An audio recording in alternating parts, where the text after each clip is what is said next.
Tercera parte. Futuro desarrollo e iniciación del hombre. Capítulo 15. Cristo y su misión. Evolución de la religión. En las dos partes anteriores de esta obra nos hemos familiarizado con el plan, bajo el cual nuestro actual mundo externo vino a la existencia y cómo desarrolló el hombre su complicado organismo mediante el cual se relaciona con las condiciones exteriores. Hemos también estudiado, hasta cierto punto, la religión de la raza judía.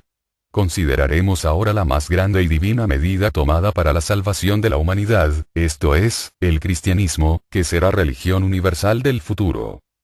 Es un hecho notable que el hombre y sus religiones han evolucionado paralelamente en igual grado.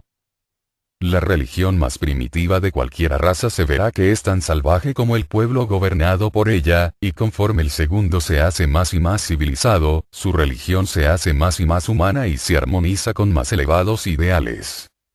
De este hecho han deducido los materialistas que la religión nunca ha tenido un origen superior al del hombre mismo. Sus investigaciones de la historia primitiva les dieron la convicción de que, conforme el hombre progresaba, civilizaba también a su Dios, modelándolo a su propia imagen.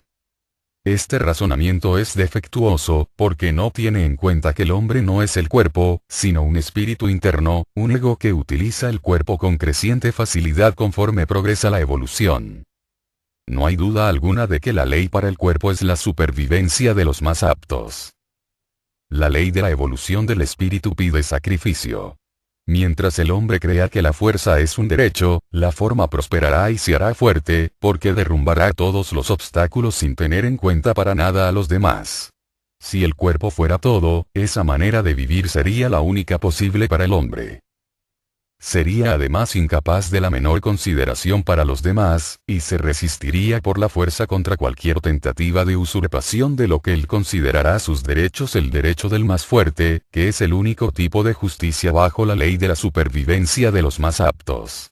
No tendría para nada en cuenta a los demás. Sería absolutamente insensible a cualquier fuerza externa que tendiera a impulsarlo a ejecutar algún acto que no le condujera a la satisfacción de su momentáneo placer.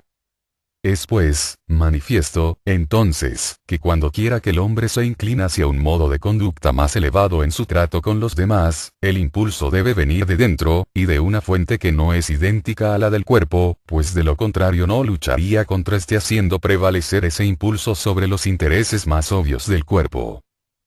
Además tiene que ser una fuerza más fuerte que la del cuerpo, o no podría triunfar y sobreponerse a los deseos impulsando al sacrificio en beneficio de aquellos que físicamente son más débiles.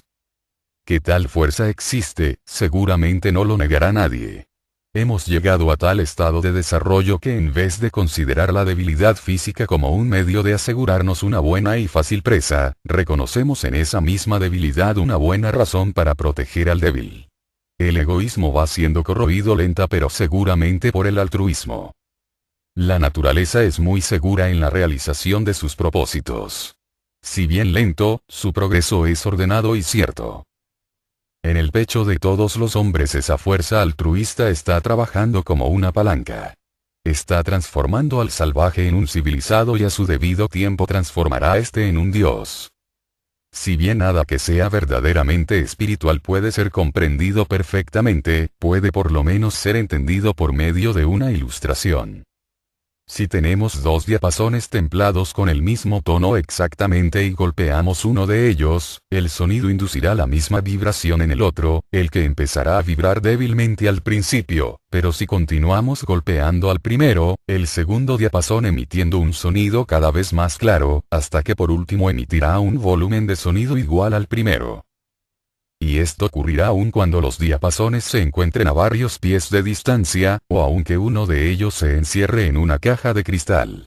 El sonido del uno penetrará a través del cristal y hará emitir un sonido igual al instrumento encerrado.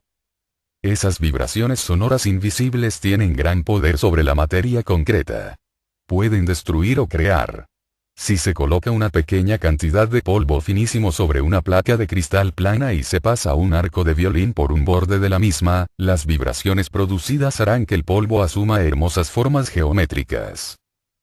La voz humana es también capaz de producir esas figuras y siempre la misma figura para el mismo tono. Si se toma una nota después de otra en un instrumento musical, un piano o preferiblemente un violín, pues en este pueden obtenerse más gradaciones de tonos, se encontrará finalmente una tonalidad que producirá en el escuchante una vibración clara y distinta en la parte inferior de la cabeza. Cada vez que se toque esa nota, será sentida en tal parte la misma vibración. Esa nota o tono es la nota clave de la persona a quien afecta. Si se toca lenta y dulcemente, descansa y reposa al cuerpo, tonifica los nervios y restaura la salud. Si por otro lado se toca fuertemente y se prolonga más y más, matará a la persona con la misma seguridad que un pistoletazo.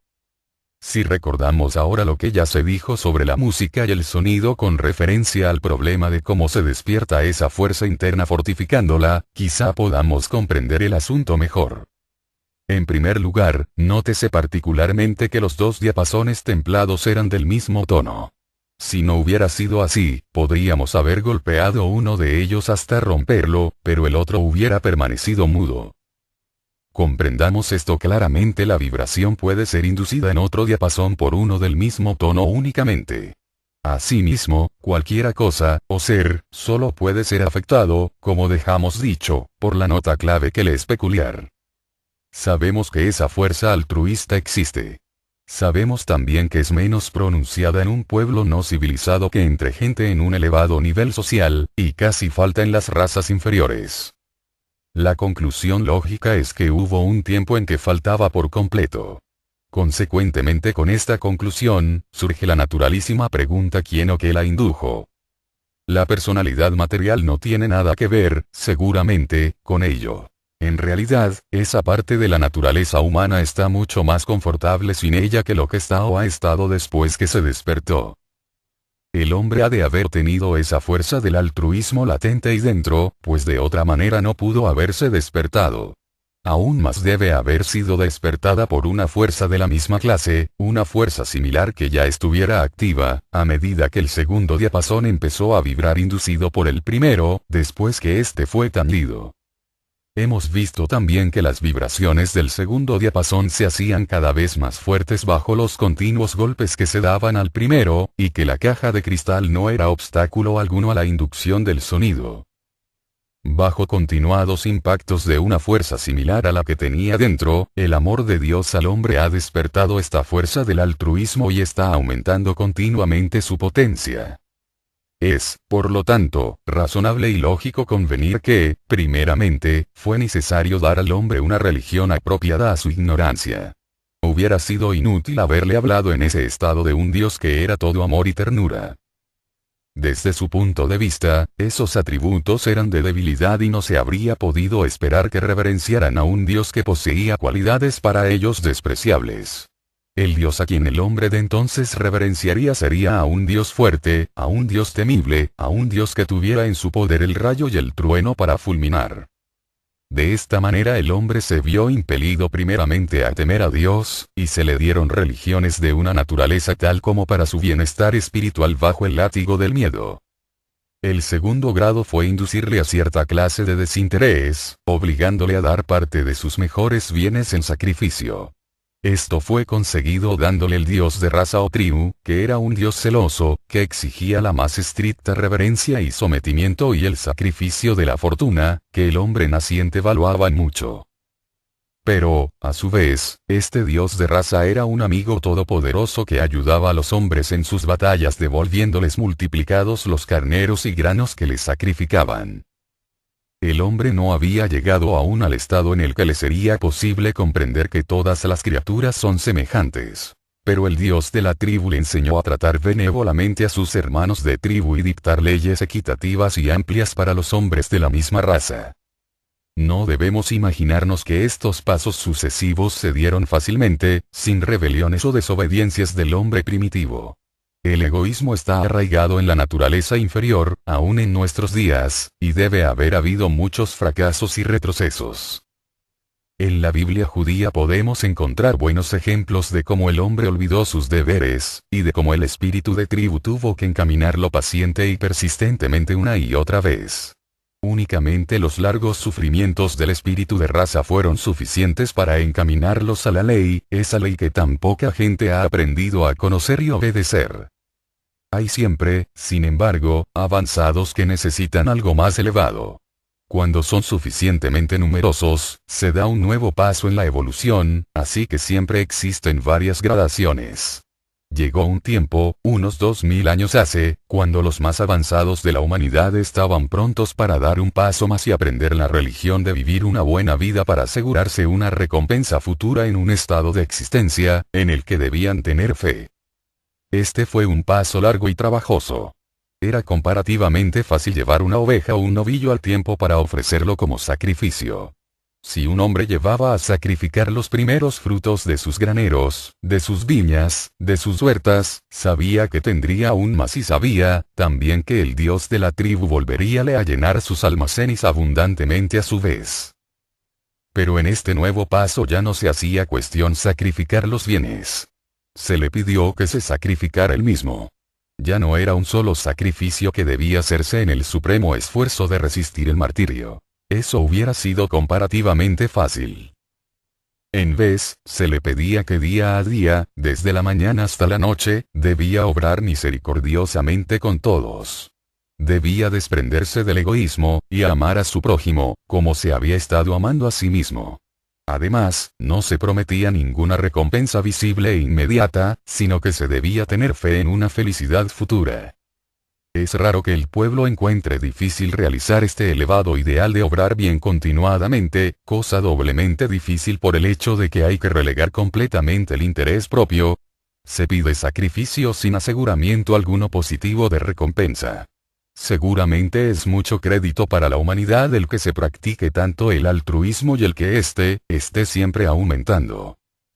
La sabiduría de los guías, conociendo las fragilidades del espíritu y su tendencia a unirse con los egoístas instintos del cuerpo y los peligros del despotismo frente a tal forma de conducta, dieron, además, otro impulso beneficioso cuando incorporaron a la nueva religión la doctrina del perdón de los pecados. Esta doctrina es rechazada por algunos filósofos muy avanzados que colocan a la ley de consecuencia como suprema ley. Si sucediera que el lector estuviera de acuerdo con ellos, le rogamos que espere la explicación que aquí se dará, demostrando que ambas forman parte del esquema de mejoramiento-perfeccionamiento. Baste decir, por el momento, que esta doctrina de reconciliación da a tantas almas fervorosas la fuerza necesaria para luchar, a pesar de los repetidos fracasos, por conseguir la subyugación de la naturaleza inferior.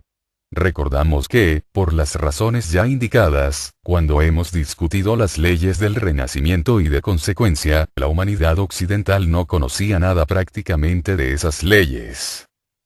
Con un ideal tan grande ante ella como el de Cristo, y creyendo que no tenía más que un corto número de años para realizar tan elevado grado de desenvolvimiento, no hubiera sido la mayor crueldad imaginable dejar a la humanidad sin esa ayuda. Por lo tanto, el gran sacrificio del Calvario, si bien ha servido para otros propósitos que se indicarán, se convirtió ciertamente en el áncora de la esperanza para todas las almas fervorosas que luchaban para realizar lo imposible para efectuar en una sola y corta vida la perfección exigida por la religión cristiana. Jesús y Cristo Jesús. Para obtener algún ligero vislumbre del gran misterio del Gólgota, y para comprender la misión de Cristo como fundador de la religión universal del futuro, es necesario que reconozcamos primero su naturaleza exacta, e incidentalmente con la de Jehová, que es la cabeza de tales religiones de raza como el taoísmo, budismo, hinduismo, judaísmo, etc. Así como también la identidad del Padre a quien Cristo entregará el reino a su debido tiempo. En el credo cristiano se encuentra esta sentencia: Jesucristo, el único bien amado Hijo de Dios. Por esto se entiende generalmente que cierta persona que apareció en la Palestina unos 2000 años de quien se habla como Jesucristo, un individuo solamente, era el único bien amado Hijo de Dios. Ese es un gran error. Hay tres seres bien distintos y muy diferentes caracterizados en esa sentencia. Es de la mayor importancia que el estudiante comprenda claramente la naturaleza exacta de esos tres grandes y exaltados seres, que difieren enormemente en gloria, aunque todos ellos merecen nuestra más profunda y devota adoración. Rogamos al estudiante observe el diagrama 6, y notará que el único Hijo, el Verbo de que habla San Juan, es el segundo aspecto del Ser Supremo. Este verbo, únicamente él, fue engendrado por su Padre el primer aspecto antes que todos los mundos. Sin él no fue hecho nada de cuanto ha sido hecho, ni aun el tercer aspecto del Ser Supremo que procede de los dos aspectos anteriores. Por lo tanto, el único engendrado es el exaltado ser que está más allá de todo el universo, salvo únicamente el aspecto poder del que lo creó. El primer aspecto del Ser Supremo concibe o imagina el universo antes del comienzo de la manifestación activa, incluyendo los millones de sistemas solares y las grandes jerarquías que habitan los planos cósmicos de existencia sobre el séptimo, que es el campo de nuestra evolución. Esta es también la fuerza que disuelve todo lo que se ha cristalizado más allá de toda posibilidad de ulterior crecimiento, y, por último, la que cuando ha llegado el final de la manifestación activa, reabsorbe en sí misma todo lo que es, hasta el alborear de otro nuevo periodo de manifestación. El segundo aspecto del Ser Supremo es el que se manifiesta en la materia como fuerza de atracción y cohesión, dándole así la capacidad de combinarse en varias clases de formas. Ese es el verbo, el fiat creador que moldea la substancia raíz cósmica primordial, en una manera semejante a la formación de figuras por medio de vibraciones musicales, como se indicó antes, formando el mismo tono siempre las mismas figuras. Así que ese gran y primordial verbo trajo a ser, en sutilísima materia, a todos los diferentes mundos, con todas sus miríadas de formas, que desde entonces han sido copiadas y trabajadas en detalle por las innumerables jerarquías creadoras. Sin embargo, el verbo no pudo haber hecho eso hasta que el tercer aspecto del Ser Supremo hubiera preparado la substancia raíz cósmica y la hubiera despertado de su estado normal de inercia, poniendo los innumerables átomos inseparables girando sobre sus ejes, colocando esos ejes en diferentes ángulos unos de otro, dando así a cada uno, diferente grado de vibración. Esa variedad en los ángulos de inclinación de los ejes y las intensidades vibratorias habilitaron a la substancia raíz cósmica para formar diferentes combinaciones. Combinaciones que son las bases de los 7 grandes planos cósmicos. Hay en cada uno de esos planos, diferente inclinación de los ejes y también diferente intensidad vibratoria, y, por consiguiente, las condiciones y combinaciones de cada uno de ellos son diferentes de las de cualquier otro debido a la actividad del único engendrado. El diagrama 14 muestra que el Padre es el más elevado iniciado de la humanidad del periodo de Saturno. La humanidad ordinaria de aquel periodo son ahora los señores de la mente. El Hijo Cristo es el más elevado iniciado del periodo solar. La humanidad ordinaria de aquel periodo son ahora los arcángeles. El Espíritu Santo Jehová es el más elevado iniciado del periodo lunar. La humanidad ordinaria de este periodo son ahora los ángeles. Este diagrama muestra, además, cuáles son los vehículos de esos diferentes órdenes de seres, y comparándolos con el diagrama 8 se verá que sus cuerpos o vehículos corresponden a los globos del periodo en el que ellos fueron humanos. Este es siempre el caso por lo menos en lo que concierne a las humanidades ordinarias. Porque al fin del periodo en el cual cualquier oleada de vida se individualiza como seres humanos, esos seres retienen cuerpos correspondientes a los globos en que han funcionado. Por otra parte, los iniciados han progresado y desarrollado vehículos superiores para ellos mismos, abandonando el uso ordinario del vehículo inferior, cuando han obtenido la capacidad de emplear un vehículo nuevo y superior.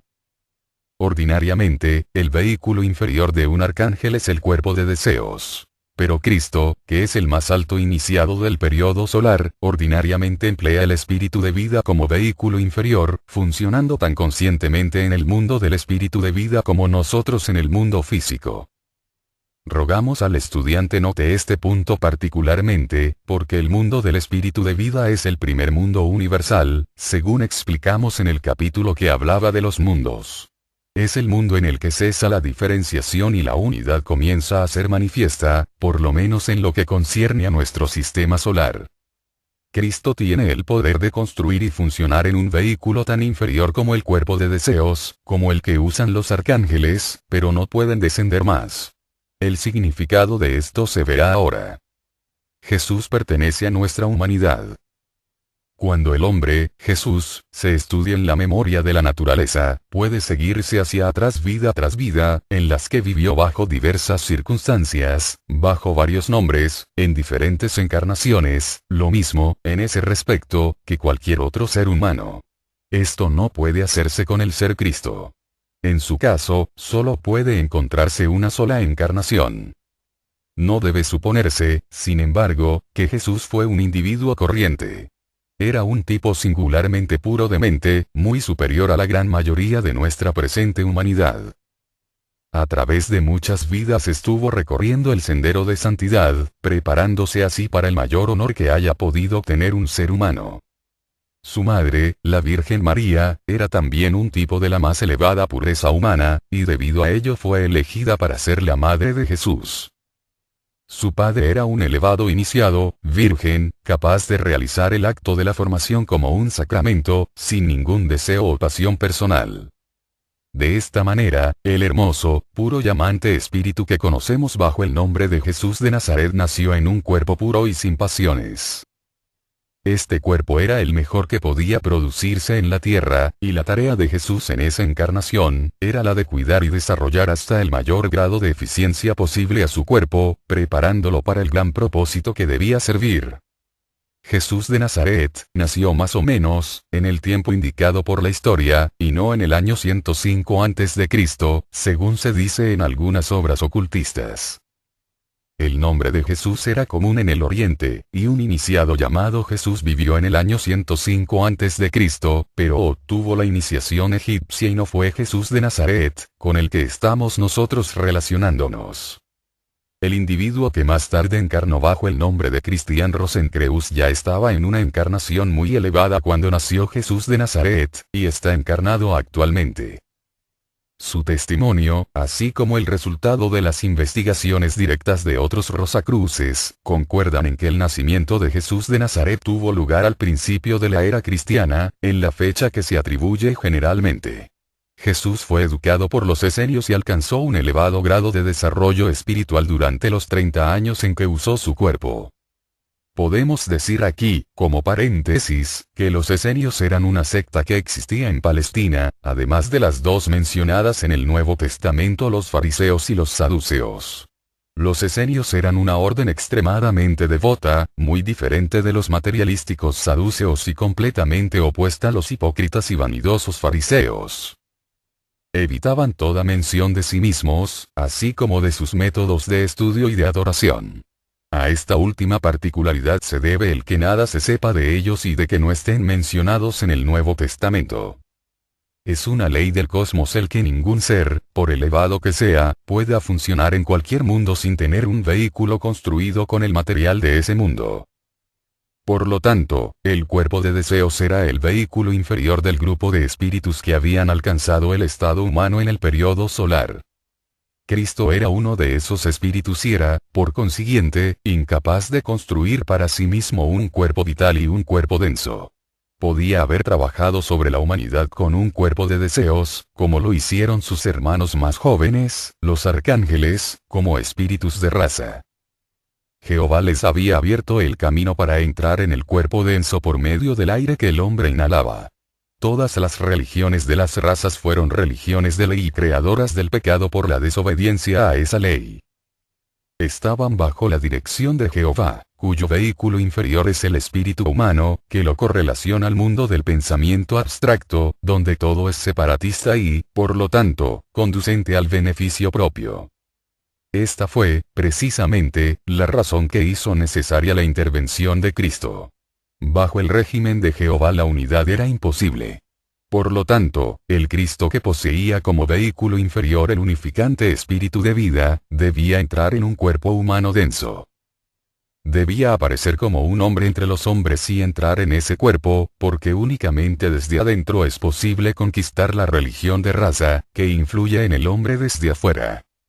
Cristo no podía nacer en un cuerpo denso, porque nunca había pasado por una evolución semejante el periodo terrestre, y por lo tanto, tenía que adquirir primero la capacidad de construir un cuerpo denso como el nuestro. Pero aunque hubiera poseído esa capacidad, hubiera sido inconveniente que un ser tan elevado empleara con ese propósito la energía necesaria para construir el cuerpo durante la vida antenatal, infancia y juventud, hasta llevarlo a la madurez necesaria para su uso. Él había cesado de usar ordinariamente vehículos tales como el espíritu humano, cuerpo mental y cuerpo de deseos, aunque había aprendido a construirlos en el periodo solar y retuviera la capacidad de construirlos y funcionar en ellos cuando quiera que fuese requerido. Él usó todos sus vehículos propios, tomando únicamente el cuerpo vital y denso de Jesús. Cuando el último tenía 30 años de edad, Cristo entró en esos cuerpos y los empleó hasta el final de su misión en el Gólgota. Después de la destrucción del cuerpo denso, Cristo apareció entre sus discípulos en el cuerpo vital, en el que funcionó aún durante algún tiempo. El cuerpo vital es el vehículo que Él empleará cuando aparezca nuevamente, porque nunca tomará otro cuerpo denso. Con esto se relaciona un asunto del que hablaremos más tarde, el que el objeto de todo ejercitamiento esotérico es el trabajar sobre el cuerpo vital para construir así el espíritu de vida y acelerar su desarrollo. Cuando tratemos de la iniciación nos será posible dar algunos detalles más. Pero no podemos decir nada más sobre el asunto ahora. Al relatar los sucesos incidentales a la existencia post-mortem, se trató parcialmente este punto, y rogamos al estudiante tenga en cuenta que se supone que el hombre ha conquistado ya en gran extensión su cuerpo de deseos antes de entrar en el esoterismo. Su ejercitamiento esotérico y las primeras iniciaciones están destinados a trabajar con el cuerpo vital, cuyo resultado es la organización del espíritu de vida. Cuando Cristo penetró en el cuerpo de Jesús, este era un discípulo de grado elevado, y, por consiguiente, su espíritu de vida estaba bien organizado. Por lo tanto, el vehículo inferior en el que funcionó Cristo y el vehículo mejor organizado de los vehículos superiores de Jesús, eran idénticos. Y Cristo, cuando tomó el cuerpo vital y el denso de Jesús, se encontró con una cadena completa de vehículos desde el mundo del espíritu de vida hasta el mundo físico. El significado de que Jesús pasara varias iniciaciones es debido al efecto que éstas tienen sobre el cuerpo vital. Jesús ya había alcanzado las más elevadas vibraciones del espíritu de vida. El cuerpo vital de un hombre ordinario se habría paralizado instantáneamente bajo las terribles vibraciones del gran espíritu que entró en el cuerpo de Jesús. Aún ese cuerpo, purísimo y extrasensible como era, no podía soportar del todo los tremendos impactos durante muchos años, y cuando leemos que ciertas veces se separó Cristo de sus discípulos, o cuando caminó sobre el mar para ir en busca de ellos, el esoterista sabe que Cristo había abandonado momentáneamente los vehículos de Jesús para darles un descanso, dejándolos al cuidado de los hermanos esenios, que sabían mejor que Cristo cómo había que tratar tales vehículos. Este cambio fue consumado con el pleno y libre consentimiento de Jesús, quien supo durante esa encarnación entera que estaba preparando un vehículo para Cristo. Y se sometió alegremente para que la humanidad pudiera recibir el gigantesco ímpetu que se le daría en su desenvolvimiento por el misterioso sacrificio del Gólgota. De esta manera, como se ve en el diagrama 14, Cristo Jesús poseía los 12 vehículos que forman una ininterrumpida cadena desde el mundo físico hasta el mismo trono de Dios. Por lo pronto, Él es el único ser del universo que está en contacto a la vez con Dios y con el hombre, capaz de mediar entre ellos, porque Él ha experimentado, personal e individualmente, todas las condiciones y conoce todas las limitaciones incidentales a la existencia física. Cristo es único entre todos los seres en los 7 mundos. Únicamente Él posee los 12 vehículos. Nadie, salvo Él, es capaz de sentir tal compasión y comprender tan ampliamente la situación y las necesidades de la humanidad. Nadie, salvo Él, está calificado para traer el remedio que satisfaga todas nuestras necesidades. Así, pues, ya conocemos la naturaleza de Cristo. Él es el iniciado más elevado del periodo solar, que tomó los cuerpos vital y denso de Jesús para poder funcionar directamente en el mundo físico y aparecer como un hombre entre los hombres. Si hubiera aparecido de una manera milagrosa hubiera sido contrario al plan evolutivo, porque al final de la época atlante la humanidad obtuvo la libertad de obrar bien o mal. Para que aprendiera a dominarse a sí misma no podía emplearse coerción alguna. Antes de entonces la humanidad había sido conducida voluntariamente o no. Pero después se les dio a los hombres la libertad, bajo las diferentes religiones de raza, estando cada religión adaptada a las necesidades de su tribu o nación particular, no paz, sino guerra. Todas las religiones de raza son del Espíritu Santo. Son insuficientes, porque están basadas en la ley, lo que produce el pecado y acarrea la muerte, el dolor y la tristeza. Todos los espíritus de raza saben esto y comprenden que sus religiones son simplemente pasos necesarios hacia algo mejor. Esto queda demostrado por el hecho de que todas las religiones de raza, sin excepción, indican a uno que vendrá. La religión de los persas indica a Mitras. La de los caldeos a Tamuz. Los antiguos dioses del norte preveían la aproximación de la luz de los dioses cuando el brillante sol espiritual les sucediera y un más hermoso y nuevo orden se estableciera en Gimle, la tierra regenerada. Los egipcios esperaban a Horus, el nuevo nacido del sol. Mitras y Tamuz estaban también simbolizados como órbitas solares y todos los templos principales estaban construidos mirando al este, para que los rayos del sol naciente pudieran brillar directamente a través de las puertas abiertas. Aún el templo de San Pedro en Roma está edificado así. Todos estos hechos demuestran que se sabía generalmente que el que vendría sería un sol espiritual para salvar a la humanidad de las influencias separatistas necesariamente contenidas en todas las religiones de raza.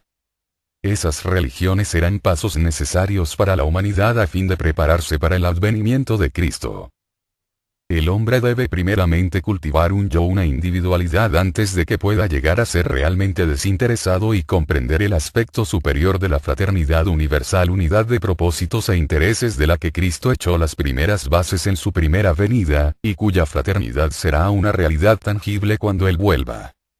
Como el principio fundamental de toda religión de raza es la separación, inculcando la investigación propia a expensas de otros hombres y naciones.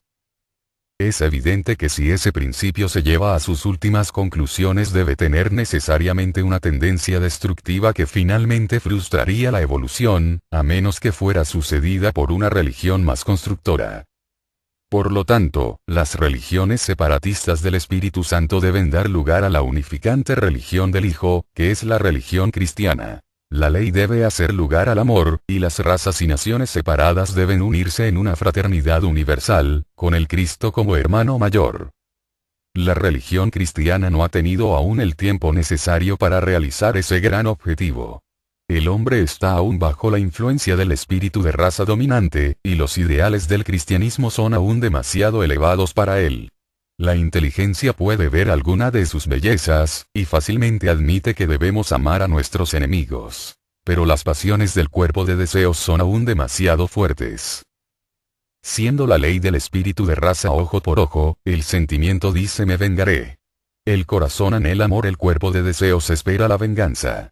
La inteligencia ve en abstracto la belleza de amar a nuestros enemigos, pero en casos concretos se alía con los sentimientos vengativos del cuerpo de deseos con la excusa de hacer justicia porque el organismo social debe ser protegido. Es de congratularse, sin embargo, que la sociedad se sienta impulsada a criticar los métodos empleados.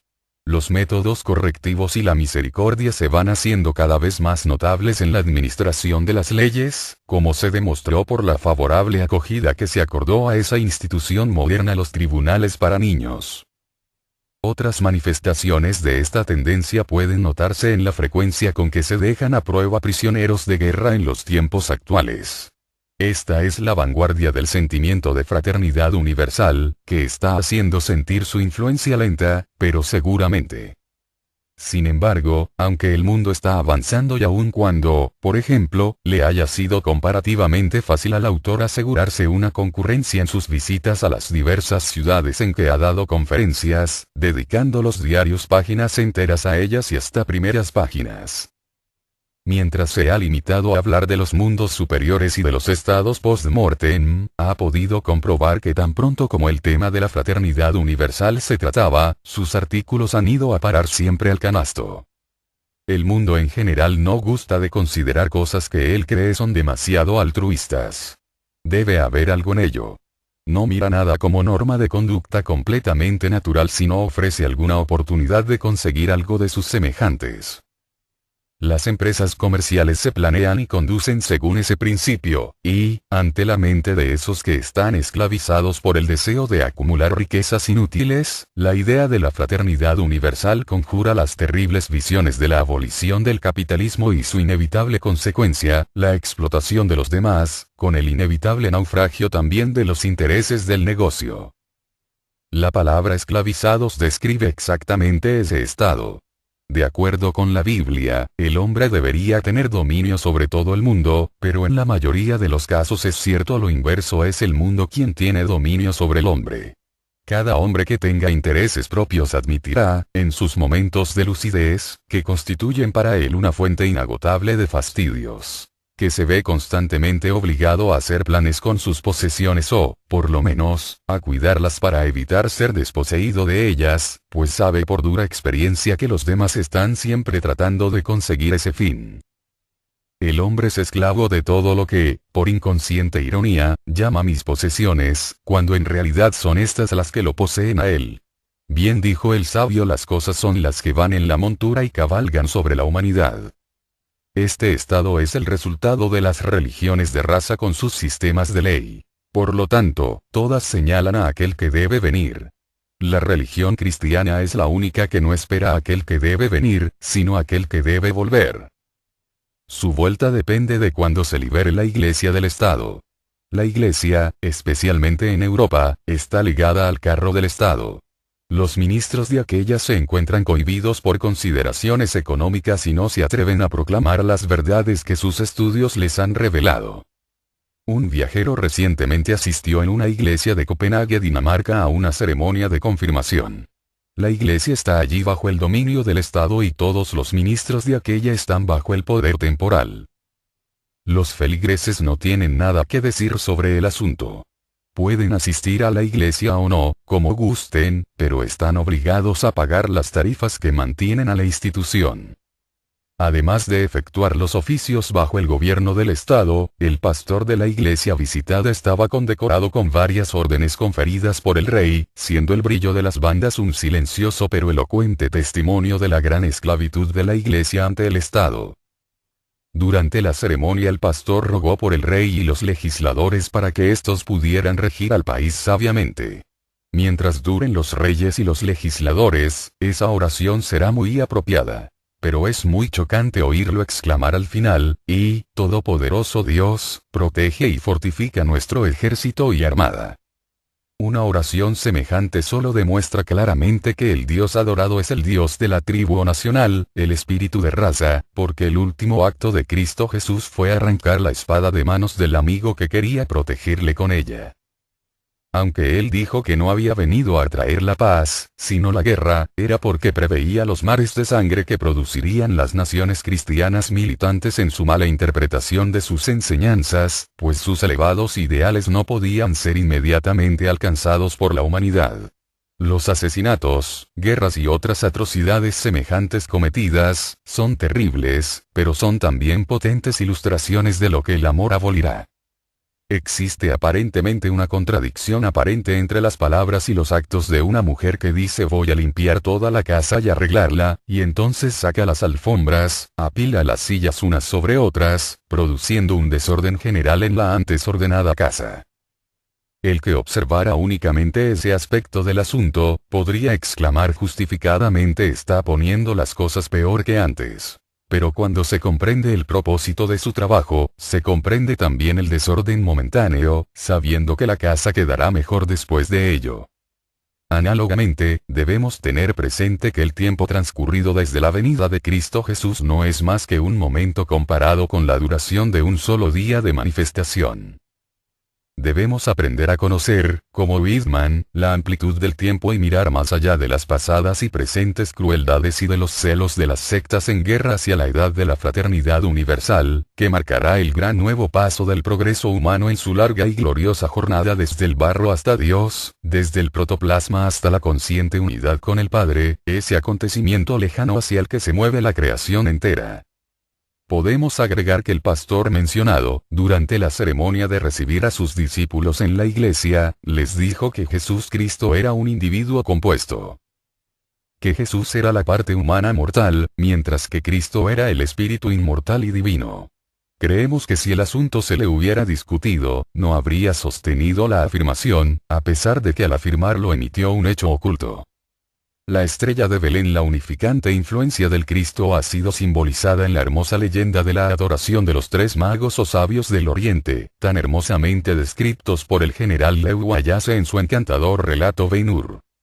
Los tres sabios, Gaspar, Melchor y Baltasar, son los representantes de las razas blanca, amarilla y negra y simbolizan al pueblo de Europa, Asia y África, siendo guiados por la estrella del Salvador del mundo, ante quien toda rodilla se doblaría y a quien toda lengua lo alabaría.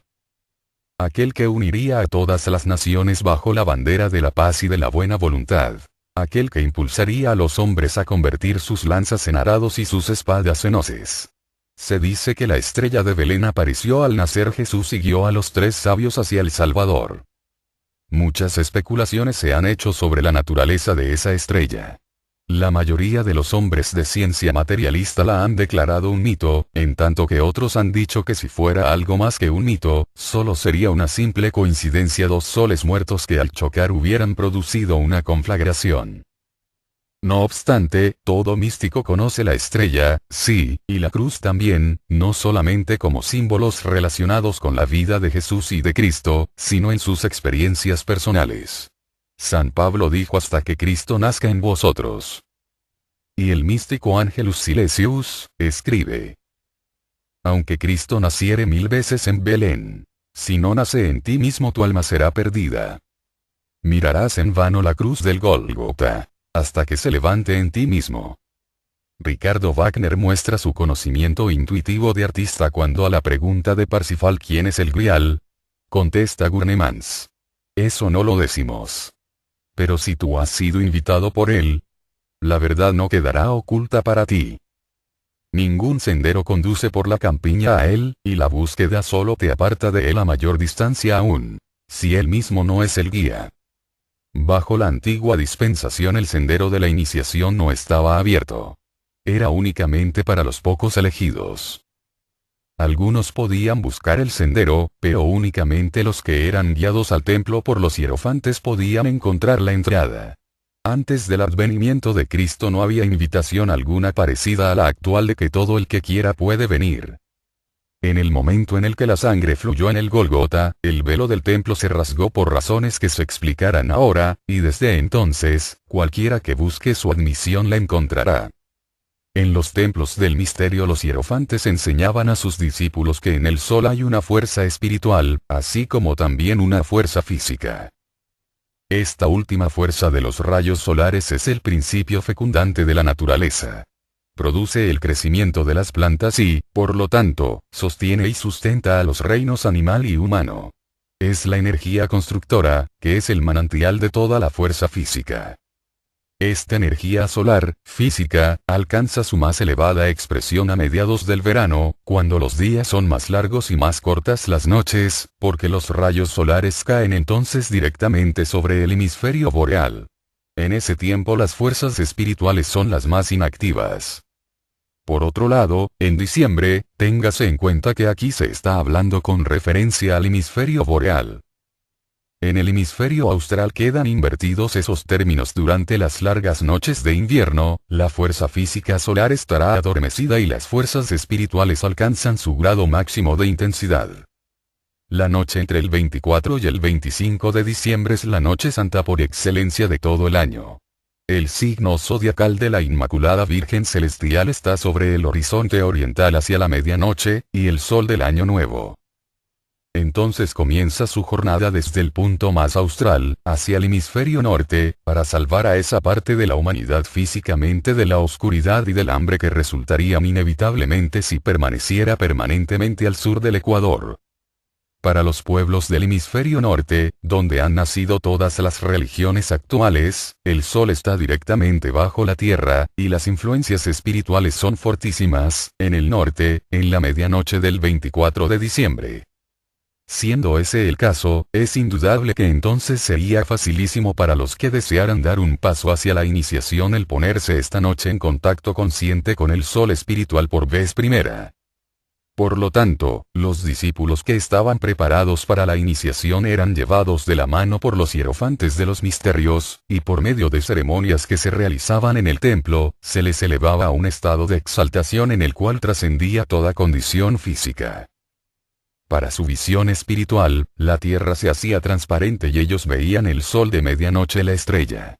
No era el sol físico el que veían con sus ojos espirituales, sin embargo, sino el espíritu del sol, el Cristo, su Salvador espiritual, así como el sol físico era su Salvador físico.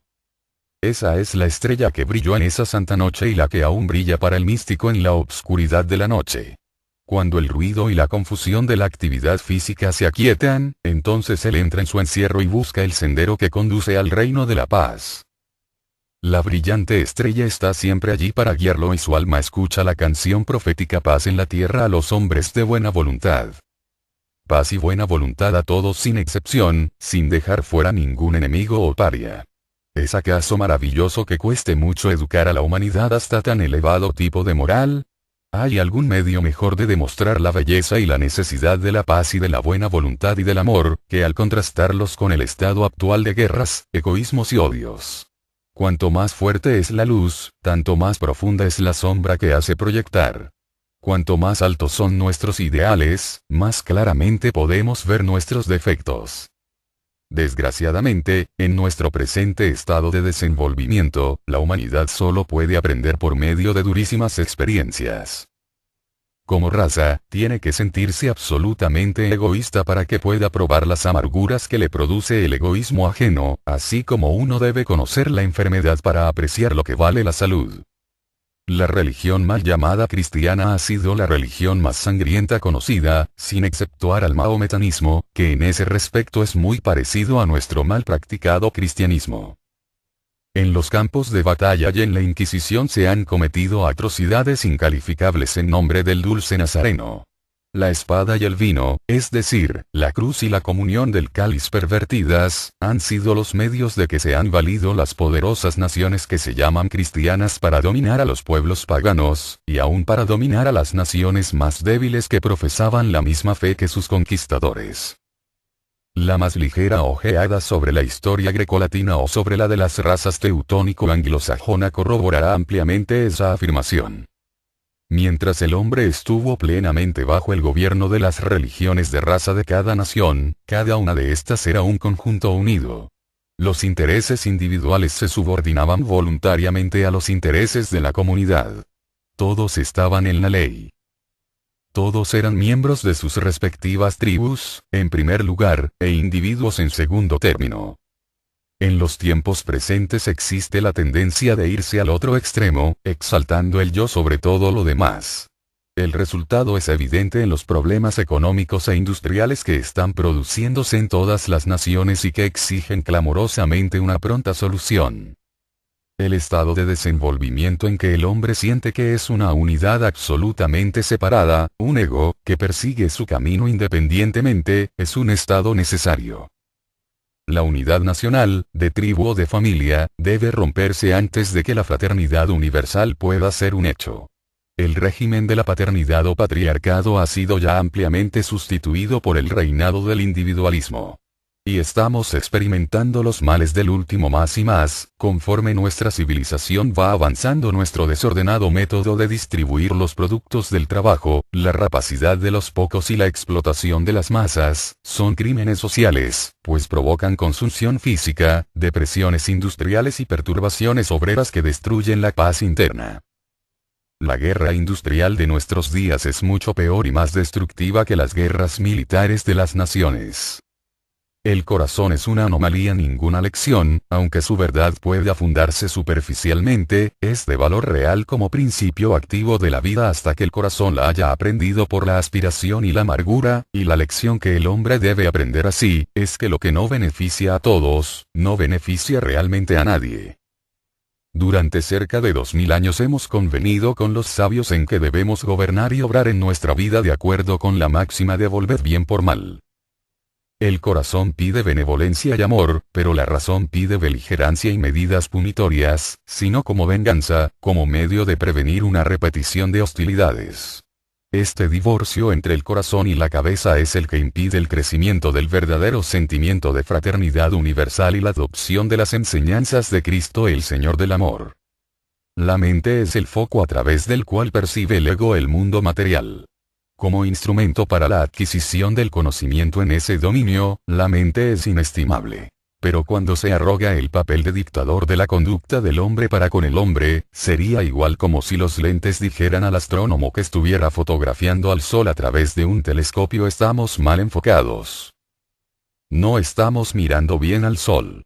No creemos que sea bueno fotografiar al sol. Preferimos que fotografíes a Júpiter. Los rayos del sol nos calientan demasiado y pueden dañarnos. Si el astrónomo emplea su voluntad y enfoca el telescopio como desea, diciendo a los lentes que solo se ocupen de transmitir los rayos que reciban, dejándole a él los resultados, la obra se efectuará debidamente.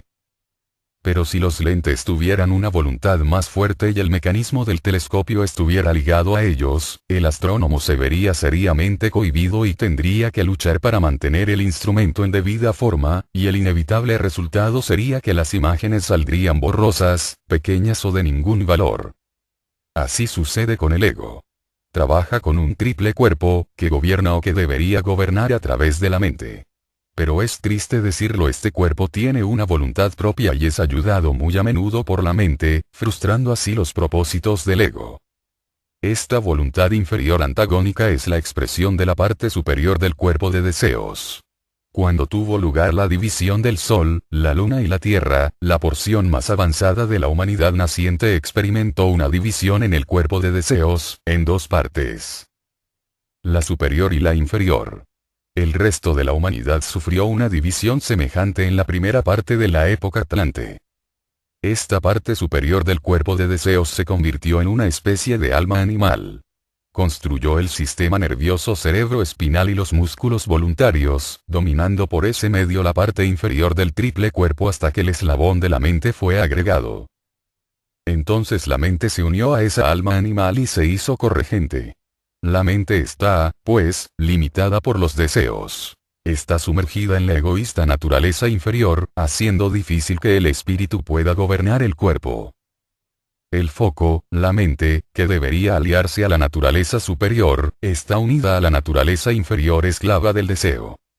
La ley de las religiones de raza se dio para emancipar al intelecto del deseo. El temor de Dios fue puesto frente a los deseos de la carne. Sin embargo, esto no bastaba para permitir el dominio del cuerpo, y asegurarse su cooperación voluntaria. Fue necesario que el espíritu encontrara en el cuerpo otro punto de apoyo, que no estuviera bajo el dominio del cuerpo de deseos. Todos los músculos son expresiones del cuerpo de deseos y forman un camino directo hasta el punto principal donde la mente traidora está pronta para reunirse al deseo y reinar suprema.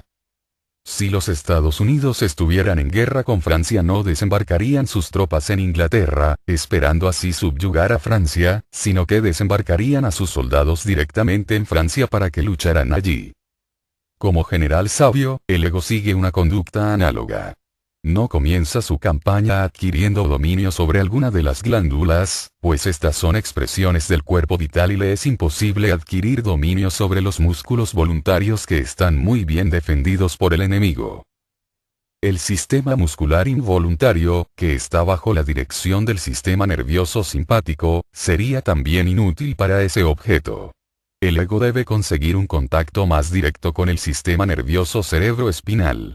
Para hacer esto y conseguirse una base de operaciones en el mismo campo enemigo, domina un músculo que es involuntario y que, no obstante, está relacionado con el sistema nervioso voluntario. Tal músculo es el corazón.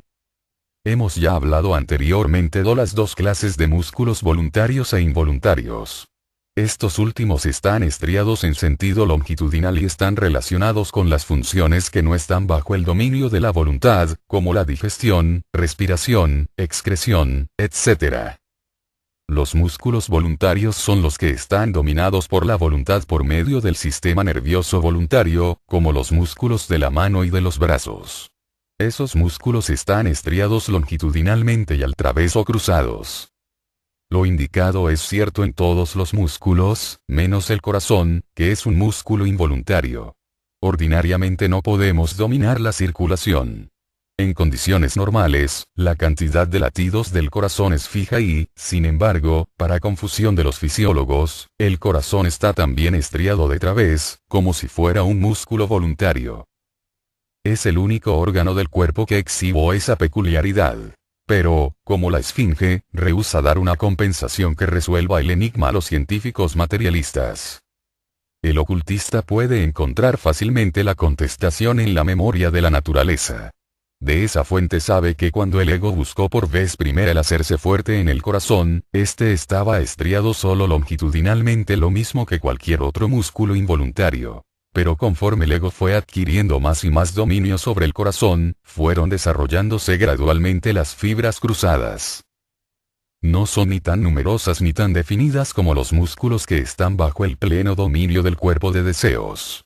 Pero, conforme los principios altruísticos de amor y fraternidad vayan vigorizándose, y cuando gradualmente sobrepasen a la razón, que está basada en el deseo, esas fibras transversales se irán haciendo más y más numerosas y más marcadas. Como indicamos anteriormente, el átomo simiente del cuerpo denso está situado en el corazón, al que abandona al ocurrir la muerte. La obra activa del ego está en la sangre. Ahora bien, si exceptuamos a los pulmones, el corazón es el único órgano del cuerpo a través del cual pasa la sangre en cada ciclo. La sangre es la expresión más elevada del cuerpo vital, porque nutre a todo el organismo físico. Es también, en cierto sentido, el vehículo de la memoria subconsciente que está en contacto con la memoria de la naturaleza, situada en la división más elevada de la región etérica.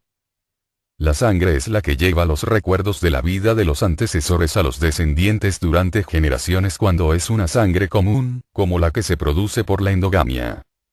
Hay en la cabeza 3 puntos, cada uno de los cuales es el asiento particular de cada uno de los 3 aspectos del espíritu, teniendo el segundo y tercer aspectos puntos de sostén secundarios.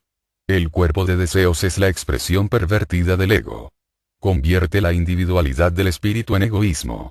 La individualidad no busca lo suyo a expensas de los demás. El egoísmo busca la adquisición sin tener en cuenta a los demás. El asiento del espíritu humano es primariamente la glándula pineal y secundariamente el cerebro y el sistema cerebroespinal, que domina a los músculos voluntarios. El amor y la unidad en el mundo del espíritu de vida encuentra su contraparte ilusoria en la región etérica, a la que está correlacionado por el cuerpo vital, siendo este último el que produce el amor y la unión sexual. El espíritu de vida tiene su asiento en el corazón, que es el regente de la sangre que nutre los músculos. El inactivo espíritu divino, el observador silencioso, encuentra su expresión material en el pasivo, inerte e insensible esqueleto del cuerpo denso, que es el obediente instrumento de los otros cuerpos, pero que tiene el poder de actuar por propia iniciativa. El espíritu divino tiene su fortaleza en el impenetrable punto de la raíz de la nariz. En realidad, no hay más que un solo espíritu, el ego. Pero, mirándolo desde el mundo físico, se refracta en 3 aspectos, que obran en la forma indicada. Conforme la sangre pasa por el corazón, ciclo tras ciclo, hora tras hora, toda la vida, graba los recuerdos que lleva sobre los átomos, simientes, mientras están aquellos aún frescos, haciendo así un archivo fidelísimo de la vida que se imprimirá después indeleblemente sobre el alma en su existencia post-mortem. Está siempre en estrecho contacto con el espíritu de vida, el espíritu del amor y de la unidad. Por lo tanto, el corazón es el foco del amor altruista. Conforme esos recuerdos pasan al mundo del espíritu de vida, en el que se encuentra la verdadera memoria de la naturaleza, no pasan a través de los sentidos físicos inferiores, sino directamente a través del cuarto éter contenido en el aire que respiramos. En el mundo del espíritu de vida este espíritu puede ver mucho más claramente que en los mundos más densos. En su elevado hogar está en contacto con la sabiduría cósmica, y en cualquier situación sabe inmediatamente lo que hay que hacer y envía su mensaje de acción hacia el corazón, que instantáneamente lo retransmite al cerebro por medio del nervio pneumogástrico, resultando así las primeras impresiones, los impulsos intuitivos, que son siempre buenos, porque emanan directamente de la fuente de la sabiduría y del amor cósmicos. Esto se efectúa tan rápidamente que el corazón tiene tiempo de guiarlo antes de que la razón inferior tenga tiempo para considerar la situación, por así decirlo. Se cree que el hombre piensa en su corazón, y es cierto porque así es él. El hombre es inherentemente un espíritu virginal, bueno, noble y verdadero en cualquier aspecto. Todo lo que no es bueno es de su naturaleza inferior, que es la reflexión ilusoria del ego. El espíritu virginal está dando siempre sabios consejos. Si pudiéramos solamente seguir los impulsos del corazón, el primer pensamiento, la fraternidad universal sería realizada ahora mismo. Pero este es, precisamente, el punto en el que comienzan las complicaciones. Después del buen consejo dado por la primera impresión, el cerebro comienza a razonar, con el resultado de que, en la gran mayoría de los casos, domina el corazón. El telescopio arregla su propio foco y apunta a donde él quiere, a pesar del astrónomo. La mente y el cuerpo de deseos frustran los designios del espíritu, tomando ellos la dirección y, como carecen de la sabiduría del espíritu y el cuerpo, sufren las consecuencias. Los fisiólogos notan que ciertas áreas del cerebro están dedicadas a determinadas actividades mentales, y los frenólogos han llevado esa rama de la ciencia aún más allá. Además se sabe que el pensamiento destruye tejidos nerviosos. Esto, así como cualquier otro desgaste del cuerpo, es restaurado por la sangre. Cuando el corazón se convierta en músculo voluntario, la circulación de la sangre quedará completamente bajo el dominio del unificante espíritu de vida, el espíritu del amor, quien entonces tendrá el poder de impedir que la sangre afluya a esas partes del cerebro dedicadas a propósitos egoístas, siendo que esos centros mentales se irán atrofiando gradualmente. Por otro lado, le será posible a dicho espíritu el aumentar la sangre cuando las actividades mentales son altruistas. Y de esta manera restaurará y vigorizará esos centros, así que a su debido tiempo la naturaleza pasional será conquistada y la mente emancipada del deseo por el amor. Únicamente mediante la completa emancipación, por el amor, podrá elevarse más allá de la ley y convertirse él mismo en una ley. Habiéndose conquistado a sí mismo, conquistará entonces a todo el mundo. Las fibras latitudinales del corazón pueden formarse mediante ciertos ejercicios bajo el entrenamiento oculto. Pero como algunos de esos ejercicios son peligrosos, deben ser llevados a cabo únicamente bajo la dirección de un instructor competente. Que ningún lector de esta obra pueda ser engañado por los impostores habilidosos y deseosos de atraerse aspirantes, es nuestro deseo, y para evitar eso volvemos a repetir muy seriamente que ningún verdadero ocultista se alaba nunca, anunciando sus poderes ocultos, ni vende lecciones a tanto cada una o a tanto el curso. Ni consentirá jamás exhibiciones teatrales. Su obra la realiza lo más discretamente posible y únicamente con el propósito de ayudar legítimamente a los demás, sin pensar para nada en sí mismo. Como dijimos al principio de este capítulo, todas las personas deseosas del conocimiento superior pueden tener la más absoluta confianza de que si lo buscan encontrarán el camino abierto para llegar a él. El mismo Cristo preparó el camino para cualquiera que quisiera. Él ayudará y bendecirá a todo investigador verdadero, que esté deseoso de trabajar por la fraternidad universal, el misterio del Gólgota. Durante los últimos 2000 años mucho se ha escrito sobre la sangre purificadora. La sangre de Cristo ha sido ensalzada desde el púlpito como el remedio soberano del pecado, el único medio de salvación y redención. Pero si las leyes del renacimiento y de consecuencia obran de tal manera que los seres evolucionados recogen lo que han sembrado, y si el impulso evolutivo está constantemente elevando a la humanidad cada vez más alto hasta alcanzar por último la perfección donde está, pues, la necesidad de redención o de salvación. Y si aún la necesidad existiere, ¿cómo puede la muerte de un individuo ayudar al resto? ¿No será más noble que sufra las consecuencias de sus propios actos que ocultarse tras otro? Estas son algunas de las objeciones que se hacen a la doctrina de la reparación de los pecados por la sustitución y redención por la sangre de Cristo Jesús. Trataremos de contestarlas antes de demostrar la armonía lógica que existe entre la operación de la ley de consecuencia y la expiación de Cristo.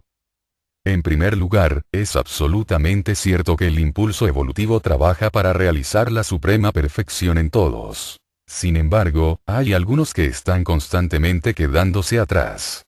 Actualmente, estamos acabando de pasar al punto extremo de materialidad y estamos pasando a través de las 16 razas. Estamos recorriendo los 16 senderos de destrucción, y estamos por consiguiente, en grave peligro de rezagarnos, mucho más que en cualquier otra parte de la jornada evolutiva. En abstracto, el tiempo no es nada. Cierto número puede quedar tan rezagado que haya que dejarlos abandonados para que prosigan su evolución en otro plan evolutivo, en el cual puedan continuar su larga jornada hacia la perfección. Sin embargo, no fue esa la evolución originalmente proyectada para ellos, y es razonable suponer que las exaltadas inteligencias que tienen a su cargo nuestra evolución emplean todos los medios posibles para conducir a través de ella, victoriosamente, tantas entidades a su cargo como puedan. En la evolución ordinaria, las leyes del renacimiento y de consecuencia son perfectamente adecuadas para conducir a la mayor parte de la oleada de vida hasta la perfección. Pero no bastan en el caso de los rezagados que han quedado atrás de las varias razas. Durante el estado de individualismo, que es el pináculo de la ilusión de la separatividad, toda humanidad necesita ayuda extra. Pero los rezagados necesitan una ayuda especial. Con objeto de darles esa ayuda especial, para redimirlos, fue la misión de Cristo. Él dijo que había venido a buscar y a salvar a los que estaban perdidos. Y abrió el camino de la iniciación para todos los que quieran buscarlo. Los objetadores de la doctrina de la expiación dicen es cobarde esconderse tras de otro. Cada hombre debe afrontar las consecuencias de sus propios actos. Consideremos un castigo análogo. Las aguas de los grandes lagos afluyen al río Niágara. Este enorme volumen de agua corre rápidamente hacia las cataratas durante 20 millas. El lecho del río está cubierto de rocas, y si una persona va más allá de cierto punto y no pierde su vida en los remolinos vertiginosos, la perderá indudablemente al caer a la catarata. Supongamos a un hombre que, lleno de piedad por las víctimas de la corriente, colocara una cuerda sobre la catarata, aunque supiera que las condiciones eran tales que si hacía eso no podría escapar con vida después. Aún así, gustosa y libremente, sacrifica su vida y coloca la cuerda, modificando el estado de cosas primitivo, de manera que las víctimas abandonadas puedan sujetarse a la cuerda y salvarse. ¿Qué pensaríamos de un hombre que hubiera caído al agua debido a su falta de cuidado y que estuviera luchando furiosamente con la corriente, si exclamara: ¿qué? Salvarme y tratar de eludir el castigo que mi falta de cuidado merece, amparándome tras la fuerza de otro, que sufrió sin culpa alguna que expiar de su parte y dio su vida para que otros pudieran salvarse? No, nunca. Eso no sería de hombres. Afrontaré las consecuencias de mis actos. No convendríamos todos en que ese hombre estaría loco. No todos necesitan salvación. Cristo sabía que había un gran número que no requería salvarse de esa manera, pero con tanta seguridad como que hay el 99% que se deja llevar por las leyes de renacimiento y consecuencia, alcanzando la perfección en esa forma, así también hay los pecadores que se han sumergido tanto en la corriente de la materia que no podrían escapar de ella sin aquella cuerda. Cristo vino para salvar a esos pecadores y para traer paz y buena voluntad a todos, elevándoles al punto necesario de espiritualidad, produciendo un cambio en sus cuerpos de deseos que hará más fuertes las influencias del espíritu de vida en su corazón. Sus hermanos menores de Cristo, los espíritus solares, los arcángeles, habían trabajado como espíritus de raza en el cuerpo de deseos del hombre, pero su obra había sido efectuada desde afuera. Eran simplemente una fuerza solar reflejada proveniente de la luna, pues la luz lunar es el reflejo de la luz solar. Cristo, el jefe de los iniciados de los espíritus solares, entró directamente en el cuerpo denso de la Tierra llevando consigo la fuerza solar directa, lo que le permitió influir en nuestros cuerpos de deseos desde adentro. El hombre no puede mirar al sol mucho tiempo sin quedarse ciego, pues sus vibraciones son tan fuertes que destruyen la retina del ojo. Pero puede mirar sin temor a la luna pues sus vibraciones son muy inferiores. Sin embargo, son también luz solar, pero las vibraciones más fuertes han sido absorbidas por la luna, la cual refleja entonces el residuo sobre nosotros. Así sucede también con los impulsos espirituales que ayudan al hombre en su evolución. La Tierra fue arrojada del Sol porque nuestra humanidad no podía soportar los tremendos impulsos físicos y espirituales del Sol. Aún después de estar a tan gran distancia de aquel, el impulso espiritual sería todavía demasiado fuerte si no se enviara primero a la Luna, para beneficio del hombre. Cierto número de arcángeles espíritus solares ordinarios fueron con Jehová como ayudantes para reflejar esos impulsos del Sol sobre la humanidad de la Tierra, en forma de religiones de Jehová o de raza. El vehículo inferior de los arcángeles es el cuerpo de deseos. Nuestro cuerpo de deseos se obtuvo en el periodo lunar, en el que Jehová era el iniciado más elevado. Por lo tanto, Jehová puede manipular el cuerpo de deseos humanos. El vehículo inferior de Jehová es el espíritu humano, y su contraparte es el cuerpo de deseos. Los arcángeles son sus ayudantes, pues tienen el poder de administrar las fuerzas espirituales del Sol, siendo el cuerpo de deseos su vehículo inferior. Así que pueden trabajar y preparar a la humanidad para cuando llegue el tiempo en el que reciba los impulsos espirituales directamente del Sol, sin intervención de la Luna. Cristo, el iniciado más elevado del periodo solar, es quien tiene a su cargo la tarea de enviar ese impulso. El impulso que refleja Jehová fue emitido por Cristo, quien preparó así a la tierra y a la humanidad para su admisión directa. La expresión preparó la tierra significa que toda la evolución de un planeta es acompañada por la evolución del planeta mismo.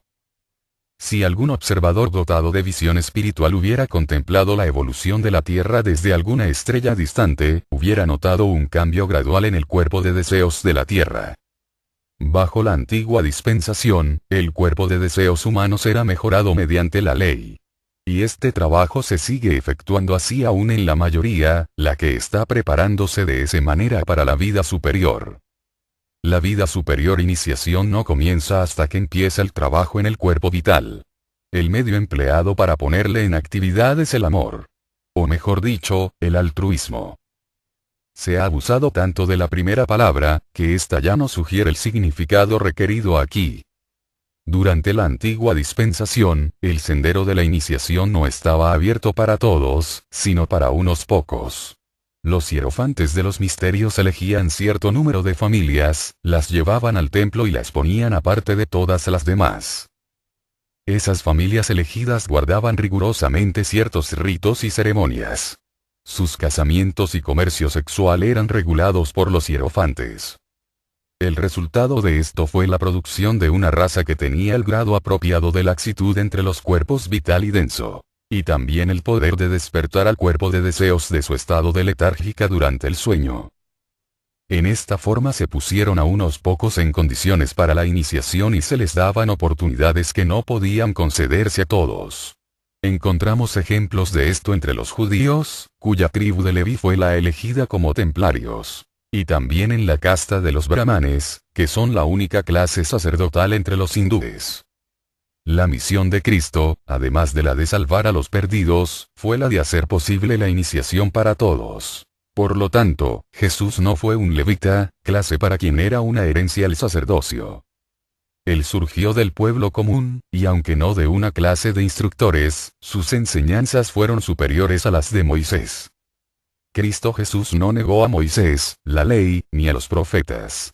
Por el contrario, confirmó a todos ellos, demostrando al pueblo que esos eran sus predecesores, pues indicaban a aquel que debía venir.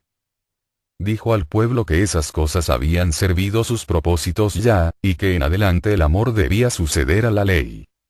Cristo Jesús fue matado. En relación con este hecho, llegamos a la diferencia fundamental y suprema entre él y los instructores anteriores, en los que encarnaban los espíritus de raza. Todos ellos murieron y debieron renacer una y otra vez para ayudar a sus pueblos a cumplir sus destinos. El arcángel Miguel, el espíritu de raza de los judíos, arrebató a Moisés, siendo éste conducido al monte Nebo, donde debía morir. Renació como Elías. Elías volvió como Juan el Bautista. Buda murió y renació como Shankaracharya. Sri Krishna dijo: donde quiera que decae el Dharma. Y, una exaltación de Adharma, entonces yo mismo vengo para proteger el bien, para destruir a los que hacen mal, para salvaguardia y firme establecimiento del Dharma. Yo nazco edad tras edad. Cuando llegó la muerte, el rostro de Moisés brilló y el cuerpo de Buda se iluminó. Todos ellos habían llegado al estado en el que el espíritu empieza a brillar desde dentro. Pero entonces murieron. Cristo Jesús llegó a ese estado en el monte de la transfiguración. Es sumamente significativo el que su obra real tuvo lugar después de ese acontecimiento. Él sufrió, fue matado y resucitó. Ser matado es muy diferente de morir. La sangre que había sido el vehículo del espíritu de raza debía fluir y ser purificada de toda influencia contaminadora.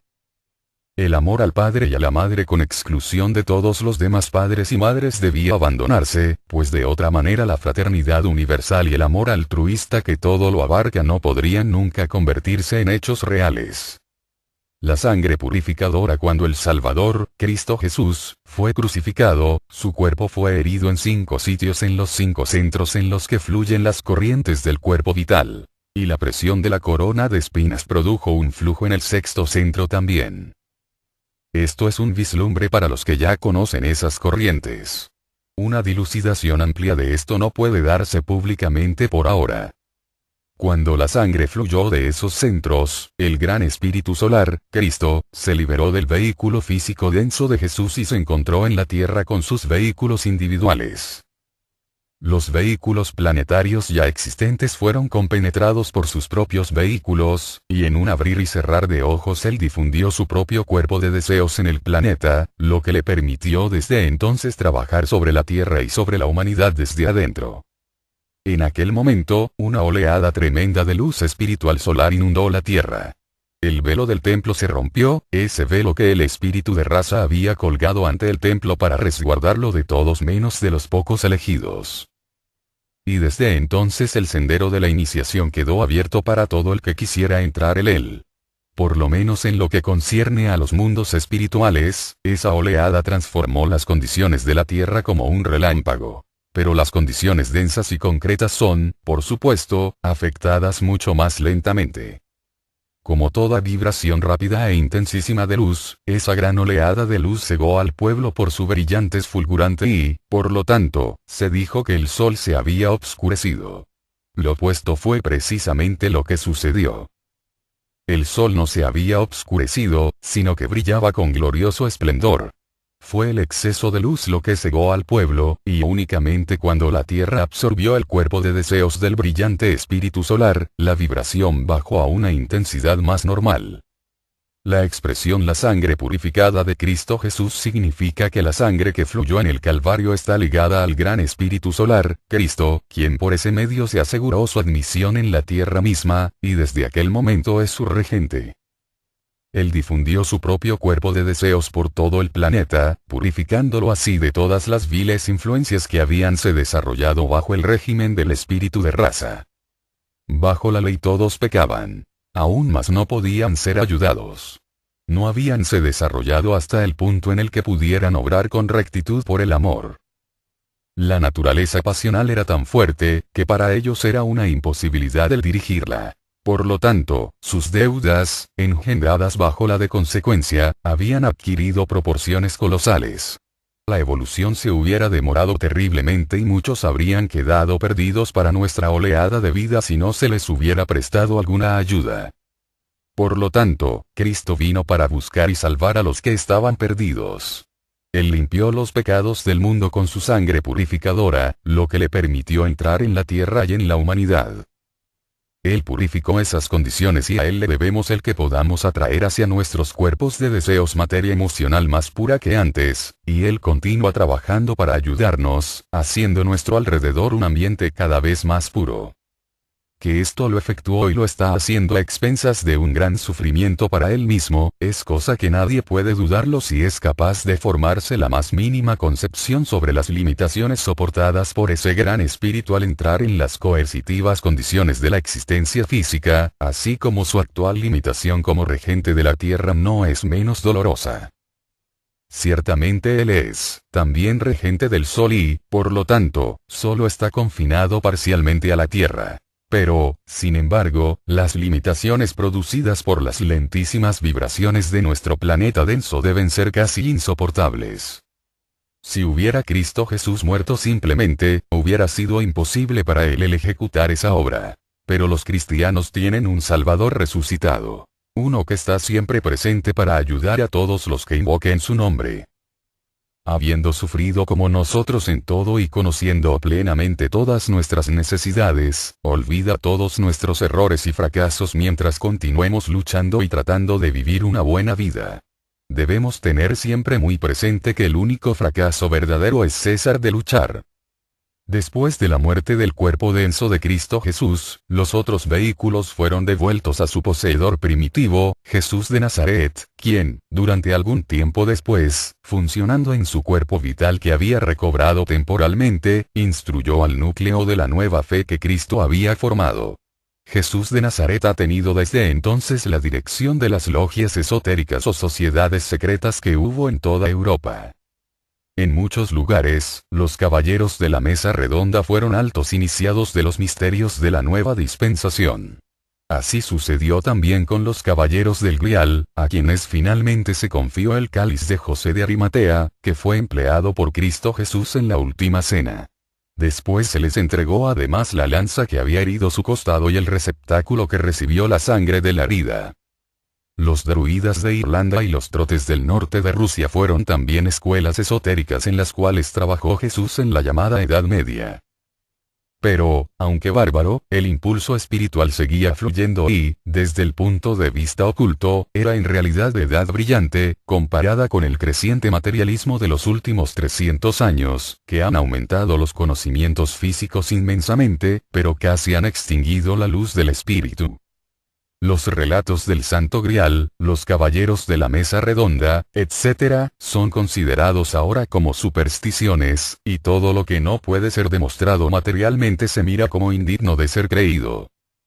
Gloriosos como son los descubrimientos de la ciencia moderna, han sido comprados al terrible precio de aplastar la intuición espiritual, y, desde el punto de vista espiritual, nunca han amanecido días más tenebrosos que los actuales. Los hermanos mayores, Jesús entre ellos, han luchado y luchan por equilibrar esta terrible influencia, que es semejante a los ojos de la serpiente que obligan al pajarillo a caer en sus fauces. Cada tentativa para iluminar al pueblo y para despertar en él el deseo de cultivar el lado espiritual de la vida es una evidencia de la actividad de los hermanos mayores. Puedan sus esfuerzos ser coronados por el éxito y apresurar el día en el que la ciencia moderna se haya espiritualizado y encamine sus investigaciones sobre la materia, desde el punto de vista del espíritu, porque entonces, y no antes, comprenderemos el verdadero conocimiento del mundo, de producir esas figuras y siempre la misma figura para el mismo tono.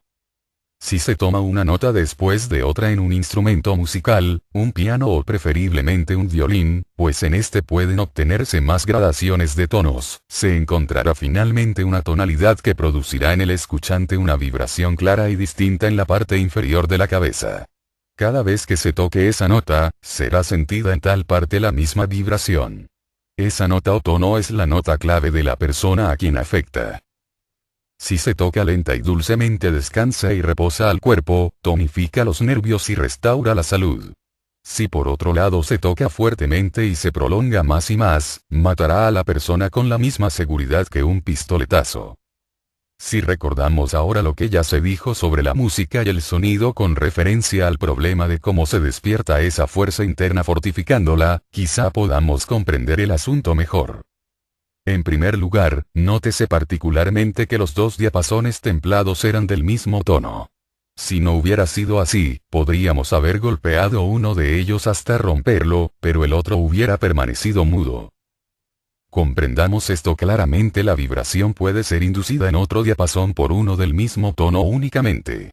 Asimismo, cualquiera cosa, o ser, solo puede ser afectado, como dejamos dicho, por la nota clave que le es peculiar.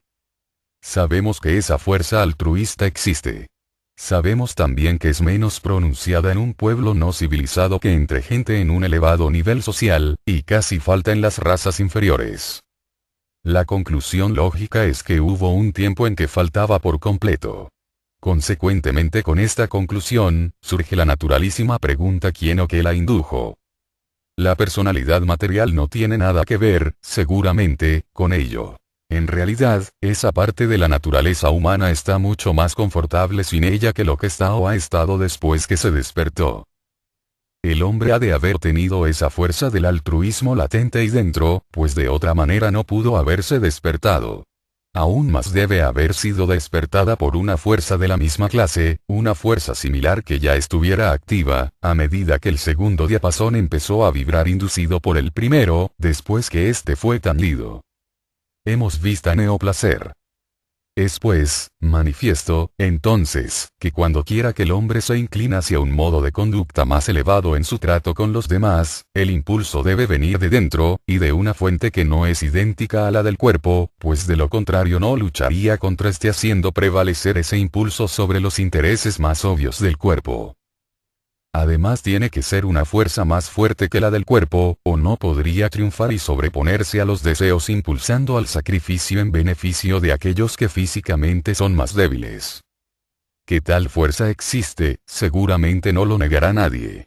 Hemos llegado a tal estado de desarrollo que en vez de considerar la debilidad física como un medio de asegurarnos una buena y fácil presa, reconocemos en esa misma debilidad una buena razón para proteger al débil. El egoísmo va siendo corroído lenta pero seguramente por el altruismo. La naturaleza es muy segura en la realización de sus propósitos. Si bien lento, su progreso es ordenado y cierto. En el pecho de todos los hombres esa fuerza altruista está trabajando como una palanca. Está transformando al salvaje en un civilizado y a su debido tiempo transformará este en un dios. Si bien nada que sea verdaderamente espiritual puede ser comprendido perfectamente, puede por lo menos ser entendido por medio de una ilustración. Si tenemos dos diapasones templados con el mismo tono exactamente y golpeamos uno de ellos, el sonido inducirá la misma vibración en el otro, el que empezará a vibrar débilmente al principio, pero si continuamos golpeando al primero, el segundo diapasón emitiendo un sonido cada vez más claro, hasta que por último emitirá un volumen de sonido igual al primero. Y esto ocurrirá aun cuando los diapasones se encuentren a varios pies de distancia, o aunque uno de ellos se encierre en una caja de cristal. El sonido del uno penetrará a través del cristal y hará emitir un sonido igual al instrumento encerrado. Esas vibraciones sonoras invisibles tienen gran poder sobre la materia concreta. Pueden destruir o crear. Si se coloca una pequeña cantidad de polvo finísimo sobre una placa de cristal plana y se pasa un arco de violín por un borde de la misma, las vibraciones producidas harán que el polvo asuma hermosas formas geométricas. La voz humana es también capaz también que las vibraciones del segundo diapasón se hacían cada vez más fuertes bajo los continuos golpes que se daban al primero, y que la caja de cristal no era obstáculo alguno a la inducción del sonido. Bajo continuados impactos de una fuerza similar a la que tenía dentro, el amor de Dios al hombre ha despertado esta fuerza del altruismo y está aumentando continuamente su potencia. Es, por lo tanto, razonable y lógico convenir que, primeramente, fue necesario dar al hombre una religión apropiada a su ignorancia. Hubiera sido inútil haberle hablado en ese estado de un Dios que era todo amor y ternura. Desde su punto de vista, esos atributos eran de debilidad y no se habría podido esperar que reverenciaran a un Dios que poseía cualidades para ellos despreciables. El Dios a quien el hombre de entonces reverenciaría sería a un Dios fuerte, a un Dios temible, a un Dios que tuviera en su poder el rayo y el trueno para fulminar. De esta manera el hombre se vio impelido primeramente a temer a Dios, y se le dieron religiones de una naturaleza tal como para su bienestar espiritual bajo el látigo del miedo. El segundo grado fue inducirle a cierta clase de desinterés, obligándole a dar parte de sus mejores bienes en sacrificio. Esto fue conseguido dándole el dios de raza o tribu, que era un dios celoso, que exigía la más estricta reverencia y sometimiento y el sacrificio de la fortuna, que el hombre naciente valuaba mucho. Pero, a su vez, este dios de raza era un amigo todopoderoso que ayudaba a los hombres en sus batallas devolviéndoles multiplicados los carneros y granos que les sacrificaban. El hombre no había llegado aún al estado en el que le sería posible comprender que todas las criaturas son semejantes. Pero el dios de la tribu le enseñó a tratar benévolamente a sus hermanos de tribu y dictar leyes equitativas y amplias para los hombres de la misma raza. No debemos imaginarnos que estos pasos sucesivos se dieron fácilmente, sin rebeliones o desobediencias del hombre primitivo. El egoísmo está arraigado en la naturaleza inferior, aún en nuestros días, y debe haber habido muchos fracasos y retrocesos. En la Biblia judía podemos encontrar buenos ejemplos de cómo el hombre olvidó sus deberes, y de cómo el espíritu de tribu tuvo que encaminarlo paciente y persistentemente una y otra vez. Únicamente los largos sufrimientos del espíritu de raza fueron suficientes para encaminarlos a la ley, esa ley que tan poca gente ha aprendido a conocer y obedecer. Hay siempre, sin embargo, avanzados que necesitan algo más elevado. Cuando son suficientemente numerosos, se da un nuevo paso en la evolución, así que siempre existen varias gradaciones. Llegó un tiempo, unos 2000 años hace, cuando los más avanzados de la humanidad estaban prontos para dar un paso más y aprender la religión de vivir una buena vida para asegurarse una recompensa futura en un estado de existencia, en el que debían tener fe. Este fue un paso largo y trabajoso. Era comparativamente fácil llevar una oveja o un novillo al tiempo para ofrecerlo como sacrificio. Si un hombre llevaba a sacrificar los primeros frutos de sus graneros, de sus viñas, de sus huertas, sabía que tendría aún más y sabía, también que el Dios de la tribu volveríale a llenar sus almacenes abundantemente a su vez. Pero en este nuevo paso ya no se hacía cuestión sacrificar los bienes. Se le pidió que se sacrificara él mismo. Ya no era un solo sacrificio que debía hacerse en el supremo esfuerzo de resistir el martirio. Eso hubiera sido comparativamente fácil. En vez, se le pedía que día a día, desde la mañana hasta la noche, debía obrar misericordiosamente con todos. Debía desprenderse del egoísmo, y amar a su prójimo, como se había estado amando a sí mismo. Además, no se prometía ninguna recompensa visible e inmediata, sino que se debía tener fe en una felicidad futura. Es raro que el pueblo encuentre difícil realizar este elevado ideal de obrar bien continuadamente, cosa doblemente difícil por el hecho de que hay que relegar completamente el interés propio. Se pide sacrificio sin aseguramiento alguno positivo de recompensa. Seguramente es mucho crédito para la humanidad el que se practique tanto el altruismo y el que esté siempre aumentando. La sabiduría de los guías, conociendo las fragilidades del espíritu y su tendencia a unirse con los egoístas instintos del cuerpo y los peligros del despotismo frente a tal forma de conducta, dieron, además, otro impulso beneficioso cuando incorporaron a la nueva religión la doctrina del perdón de los pecados. Esta doctrina es tercera parte. Futuro desarrollo e iniciación del hombre. Capítulo 15, Cristo y su misión. Evolución de la religión. En las dos partes anteriores de esta obra nos hemos familiarizado con el plan, bajo el cual nuestro actual mundo externo vino a la existencia y cómo desarrolló el hombre su complicado organismo mediante el cual se relaciona con las condiciones exteriores. Hemos también estudiado, hasta cierto punto, la religión de la raza judía. Consideraremos ahora la más grande y divina medida tomada para la salvación de la humanidad, esto es, el cristianismo, que será religión universal del futuro. Es un hecho notable que el hombre y sus religiones han evolucionado paralelamente en igual grado. La religión más primitiva de cualquier raza se verá que es tan salvaje como el pueblo gobernado por ella, y conforme el segundo se hace más y más civilizado, su religión se hace más y más humana y se armoniza con más elevados ideales. De este hecho han deducido los materialistas que la religión nunca ha tenido un origen superior al del hombre mismo. Sus investigaciones de la historia primitiva les dieron la convicción de que, conforme el hombre progresaba, civilizaba también a su Dios, modelándolo a su propia imagen.